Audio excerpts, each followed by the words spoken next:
So logging industry is making a lot of money off this. The Forest Service profits economically. They're in the logging business. Members of Congress, both Democrat and Republican, get a lot of campaign contributions from the logging industry to keep this going. You'd be shocked at how many liberal Democrats and progressives get money, campaign contributions from the logging industry. It's a problem.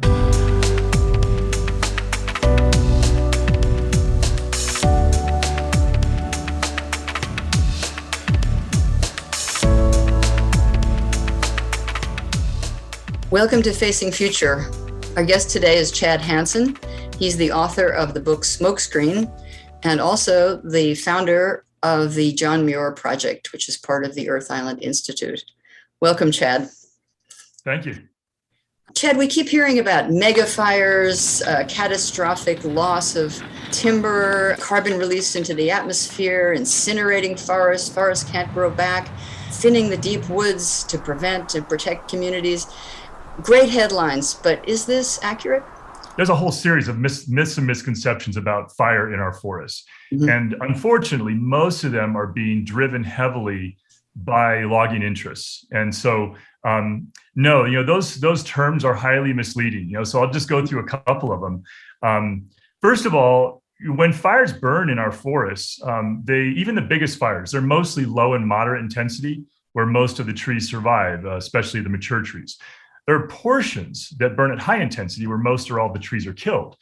But even there, the fires do not incinerate the trees. In fact, what the science tells us from actual field-based studies is only about 1 or 2% of the tree biomass is actually consumed, even where the fire kills all the trees in those patches. So it's a really, really small percentage of the tree biomass that's actually consumed. So the forests aren't incinerated, as we falsely hear all the time. And in fact, after that happens, the forests naturally regenerate very, very vigorously. And that natural regeneration of trees and shrubs and wildflowers, that accelerates with every year after the fire, and including in the largest high intensity fire patches. It's amazing how vigorously the forests regenerate in the vast majority of cases. In some really dry forests, it can take several years for it to really pick up. That happens sometimes, but in most cases, it's really pretty rapid. The other thing that's false about that narrative, sort of the catastrophic wildfire narrative, is this idea that in those patches, that 20 or 30% typically of a given large fire, those patches where the fire does burn hot and it kills most or all the trees, that somehow that represents the loss of forest or loss of forest habitat or degradation or destruction of forest habitat. Nothing could be further from the truth. In fact, those high intensity fire patches create what we call snag forest habitat. And it turns out, we actually now have hundreds of scientific studies backing this up, that snag forest habitat is one of the most ecologically valuable and biodiverse forest habitat types that we have. There are many species of plants and animals that have evolved over millennia to depend on patches of high intensity fire and the dead trees, the shrubs, all the things that come with high intensity fire patches. And it's comparable to old growth forests in terms of biodiversity and wildlife abundance. So the snag is actually the standing dead tree, is that correct? That's right. Yeah, a snag is a standing dead tree. Whether it dies from drought or from high intensity fire, those patches of standing dead trees, that's what we call snag forest habitat. Okay. And that is habitat for woodpeckers and owls. And I understand the woodpecker is an amazing species in the forest that creates all kinds of habitat for other animals and needs to be defended vigorously. Well, that's right. So there are two really key habitat components to snag forest habitat. One, of course, is the standing snags. And that's the one we focus on the most oftentimes. It's not the only one. And the woodpeckers obviously are dependent on those standing snags. And so the way it works is, fire kills a patch of trees in places. Again, that's the minority. Most places the fire doesn't kill most of the trees, but in places it does. And when that happens, there are dozens of native species of beetles that we call wood-boring beetles. They're big and they fly from miles away to the fire. They land on the charred bark of a fire-killed tree, and they lay their eggs. Their larvae develop and bore through the bark of these snags into the wood, and they develop over time into adults. Then they emerge and they fly and go through another cycle. And eventually they have to find new fires. But while they're in those snags, that's the primary food source for many native woodpecker species, like the blackback woodpecker, for example. So they eat thousands of these beetle larvae every single year. They need a lot of standing dead trees to do that, because the beetles have to have recently killed trees to reproduce. That's their habitat. And the woodpeckers depend on the beetles. The dead trees are softer than live trees, so the woodpeckers can excavate nest cavities. They excavate 3 or 4 per year, and then they pick the one they like the best. And then all the other cavities they create, that's the habitat for all the other cavity nesting species in the forest that have to have cavities to raise their young, but they can't create their own. They need the woodpeckers to do that. So the woodpeckers are home builders. That's right. The woodpeckers, we call them, ecologically, we call them keystone species, because they create habitat for so many other species, dozens and dozens of other bird and small mammal cavity nesting species. They rely on the woodpeckers to do that. Woodpeckers can't do that without the wood-boring beetle larva. And the wood-boring beetle larva can't be there without the natural disturbance processes that kill patches of trees. Okay, so we have policy in this country, and there's the Build Back Better bill, which is coming up. And you and I have talked a little bit about that, the provisions in that, which I don't know if it now says commercial purposes or primarily non-commercial purposes. Did they fix the wording on that to your liking or not? No, unfortunately, when just before the Build Back Better bill passed the House of Representatives, they actually made those logging provisions worse. And so, I located the final language in the congressional record, the official record of it, and 2 provisions. They're massive logging subsidies. One was $10 billion, and the other one was $4 billion. In the earlier version, the $4 billion provision, it said non-commercial activities. And so we were less worried about that, because we thought, okay, they might be doing, managed wildfire, which is beneficial. They might be doing some prescribed fire, maybe removing some small trees, next to campgrounds or something like that. Some like seedlings and saplings or something like that. We were less concerned, but they changed that. And they said primarily non-commercial in the final version, which is really just a weakening amendment that allows them to do timber one sales. Little word. Yeah, exactly. Yeah. That one word makes a big difference. Mm-hmm. The other thing they did in the final version was, for the $10 billion provision, which is the bigger one, they broadened the definition of what they call the wildland urban interface. So from a political messaging standpoint, they were trying to tell the public, convey to the public the idea, the notion that they're focusing on reduction of understory vegetation near homes. However, that's not what the final version did. The final version broadened the definition. So basically, the so-called wildland urban interface can be just about any forest, miles and miles away from the nearest home. And there's no guidelines or standards whatsoever on what can be done. And so old growth trees can be removed, clear cuts can happen, anything, anywhere in the wildlands. And the public is being sold deceptively this message that somehow they're doing defensible space, pruning vegetation within 100 feet of homes. And that's not what the final language did at all. It's just a ruse for logging. So, we've had these really sad fires, the Camp Fire, the Rim Fire, these fires that destroyed communities. The communities, I guess, were told that wonderful thinning that was going on in the forest, the deep forest, was going to protect them. And they were not really, there was not a warning system. And also they were not really following through on already existing laws in California to, provide vents to prevent fire from getting into the home, or to, clear the shrubs around houses. Is this what happened in Paradise? It is. It was a tragedy that was preventable. And again, when these big fires happened, the tragedy is the human tragedy. If homes are lost, if lives are lost, that's the catastrophe. It's not what happens out in the forest. The fires are doing important, beneficial ecological work out in the forest. But what we need to prevent and what we need to focus on is making sure that homes are fire safe, making sure that people and their animals are safe and can safely evacuate. And that's what didn't happen in Paradise. The problem is, and we see this in community after community that are devastated by wildfire in the West these days. But Paradise is a prime example. That community was told for years before the Camp Fire occurred back in fall of 2018. They were told that these logging projects out in the wildlands, distant, hundreds of meters away from homes, in many cases miles away from the homes, They were told these logging projects were going to protect them, that we're going to save them, that somehow that these logged areas would act as fuel breaks or fire breaks. That's what they were told. And this was on both private timberlands, national forest lands, on the Plumas National Forest. There were commercial, so-called commercial thinning projects, and people hear the term thinning and they think, of people out there with pruning shears, removing some seedlings and saplings, maybe some lower branches. The thinning is a euphemism for commercial logging. The typical so-called thinning project kills and removes upwards of 70% of the trees in a given stand, including many mature and old growth trees. And so there were thinning projects on public and private lands. There were post-fire logging projects that were done under the deceptive guise of fuel reduction and fire breaks. And what we know from the science is that these logging projects, whether you call them thinning or post-fire management or fuel reduction, when you remove trees from the forest, live or dead, it typically makes fires burn hotter and faster, oftentimes toward towns. It doesn't stop fires, it doesn't curb fires. And that's what we saw in the Camp Fire, tragically. The area that the Camp Fire burned through, those several thousand acres it burned through in the first 6 hours, is one of the most heavily logged areas in that whole northern part of the Sierra Nevada prior to the fire. And that's what the fire burned through most intensely and most rapidly.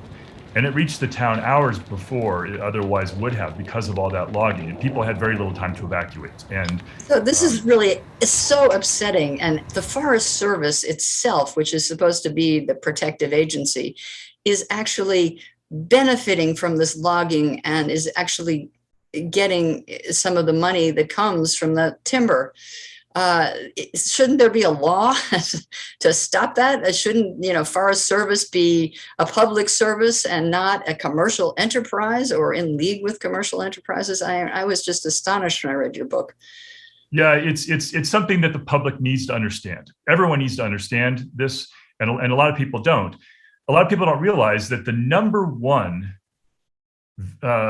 forest management activity that the U.S. Forest Service engages in is selling public timber to private logging companies and keeping the revenue. That's the main thing the Forest Service does in terms of forest management activities. They sell the trees from our public lands to private logging companies, and the Forest Service keeps the revenue for its budget. They are absolutely in the commercial logging business. In many ways, you can think of the Forest Service as the nation's largest logging corporation, and it's being subsidized every single year to the tune of billions of dollars by taxpayers. This is a holdover from the late 1800s, the logging program on our national forests, the entire timber sales program. It's an anachronism it started in 1897. It has no place in the 21st century world when we have an extinction crisis and we have a climate crisis, and we need to keep the carbon in our forests just the way we need to keep the carbon in the ground. To overcome the climate crisis. We need our forests to absorb more carbon from the atmosphere. And of course, the best way to do that is to protect them and stop pulling carbon out of the forest. So this is a problem because the problem is that when the Forest Service is doing these logging projects, they're not telling the public or policymakers or environmental reporters that they're doing logging. They don't even use the word logging. They don't use the word timber sale. The phrase timber sale or timber harvest is a whole series of euphemisms that are deceiving people. They call it, oh, this is forest health. This is fuel reduction. This is restoration. This is resilience. They use all these terms to hide the fact that it's just commercial logging, just like it was in the 1970s, just like it was in the 1920s. And so people don't know that that's what's happening and that they're removing mature trees, old growth trees, or clear cutting under the banner of these euphemisms. And it's making climate change worse because anytime you remove a tree from the forest, at least 2/3 of the carbon in that tree ends up in the atmosphere almost immediately. Very little of the carbon in a given tree that's removed ends up in a wood product somewhere. And not only that, but logging removes nutrients from the forest because there's a lot of nutrients in those trees. The logging equipment damages the soil and compacts it, and that reduces the carbon sequestration capacity of the forest. It reduces and undermines its ability to pull carbon out of the atmosphere. So we really need to start protecting more of our forests. We need to start shifting away from logging and start reducing our wood consumption and start shifting to other alternatives. So people could write to Congress and point out this problem with the Build Back Better bill, that it's building back worse. We don't need to be building, we need to be preserving, for one thing.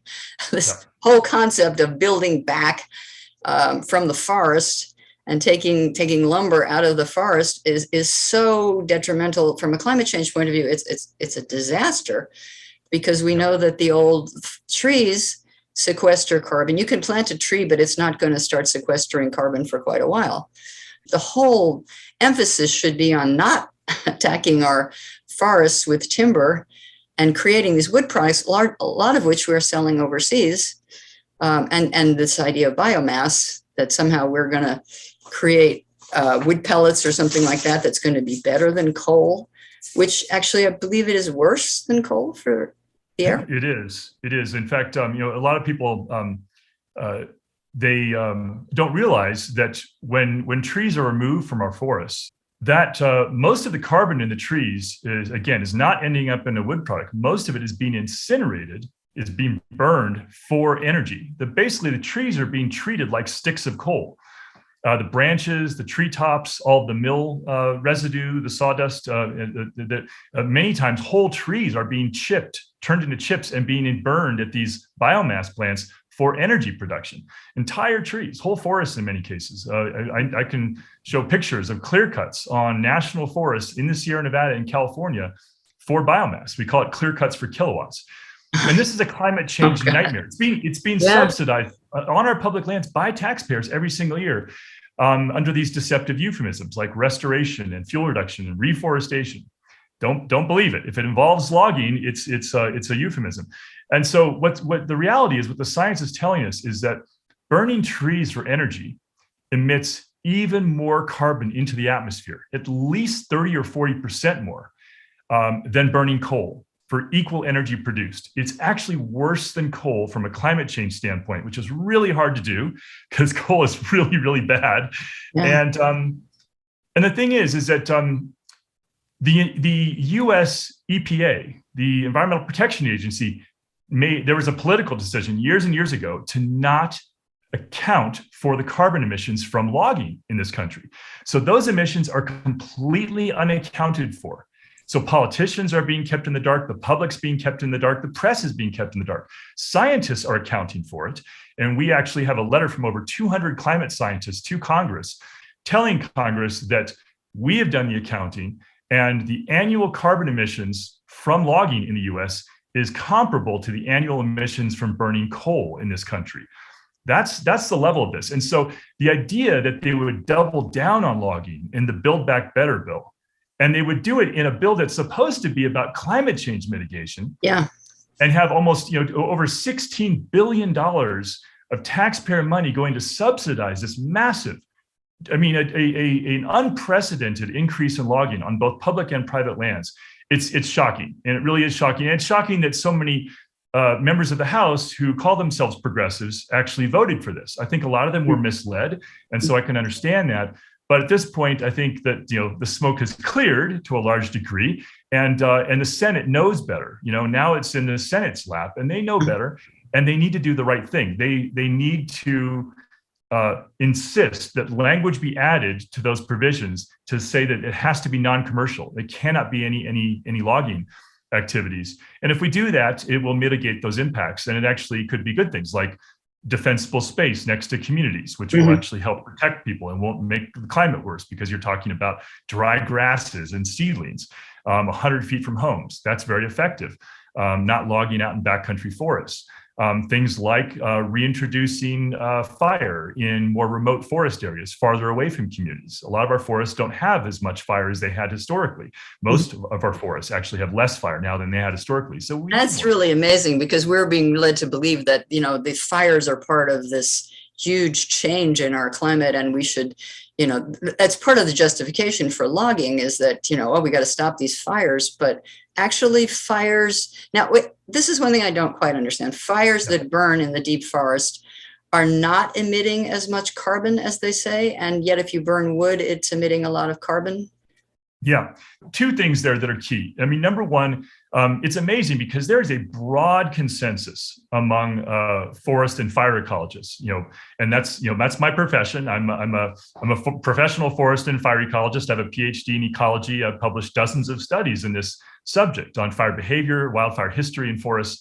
And my colleagues and I, even those of us who disagree on lots of other things, we broadly agree that we have less fire overall now in our forests in this country than we did historically before fire suppression. So there's really no disagreement about that. We disagree on the margins about lots of different things and still debate things. It's not like we have all the answers settled, but that one, we really do have a pretty good sense that we still have less. Now, climate change is a factor. Fires have increased. The frequency of fires have increased over the last 20 years, last 10 years. So fire is getting closer to what it was naturally, historically, before fire suppression, but it's still less. So we don't have an excess of fire in our forests ecologically, and that's a myth. People get that impression oftentimes from what politicians say and some of the press coverage, but that's not the case scientifically. And as far as the carbon emissions, when fires occur, including big fires out in the deep forest, again, only about 1 or 2% of the tree carbon is actually consumed. The fire can consume all of the duff and litter on the forest floor if it burns intensely in certain places, like the pine needles and small twigs and dry leaves. But that's a small portion of the above ground carbon. Most of it's in the trees. And only a tiny, tiny percentage of the tree carbon is actually consumed.